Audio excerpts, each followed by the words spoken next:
Les bâtiments présents sur ce site patrimonial ont évolué de façon asynchrone. Ils sont par ailleurs caractérisés par une grande richesse géométrique. Afin d'être en mesure de formaliser une évolution d'une telle complexité, nous avons élaboré un système informatique apte à gérer une grande quantité d'informations géométriques et permettant les mises à jour itératives. Nous avons eu recours à un langage de programmation orienté objet dans l'optique d'établir une synergie entre une base de données et un moteur de modélisation géométrique.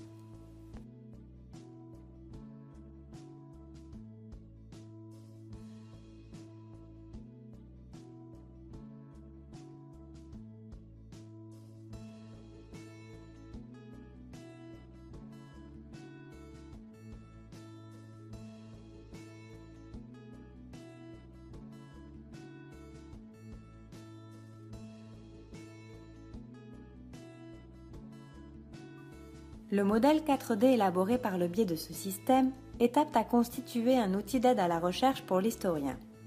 Lorsque de nouvelles sources documentaires ou témoignages deviennent disponibles, le chercheur en sciences historiques peut être amené à réviser des conclusions auxquelles il était arrivé précédemment. On découvre par exemple que le nombre de fenêtres sur une portion de façade disparue n'était pas de 3, mais bien de 5. Qu'une portion de toiture n'était pas à 2 versants, mais plutôt à 4 versants. Qu'une portion donnée de bâtiment n'est pas disparue à la date qu'on supposait, mais en fait une décennie plus tard. Que de voies de circulation données ne formaient pas un angle droit, comme on le supposait, mais plutôt un angle à 75 degrés. Dans tous ces cas de figure, il suffit de modifier certaines valeurs incluses dans la base de données. Le modèle 4D est automatiquement régénéré et le chercheur peut alors immédiatement visualiser les répercussions de ces modifications sur l'évolution de la morphologie du site dans son ensemble.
Un tel modèle peut par ailleurs servir d'outil de diffusion.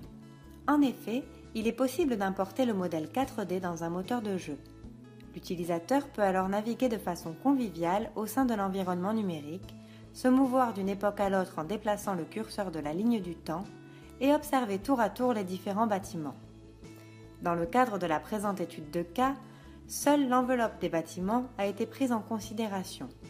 Il est cependant possible de modéliser également les espaces intérieurs. Dans ce cas, l'utilisateur pourra demander un découpage progressif de la maquette, lui permettant d'observer l'intérieur des bâtiments, un étage à la fois.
Enfin, ce type de modèle peut être utilisé comme outil d'aide à la décision. En effet, il est possible de se déplacer sur la ligne du temps au-delà de l'époque actuelle afin de visualiser successivement divers projets de construction ou de réaménagement susceptibles d'avoir une incidence sur l'intégrité du site.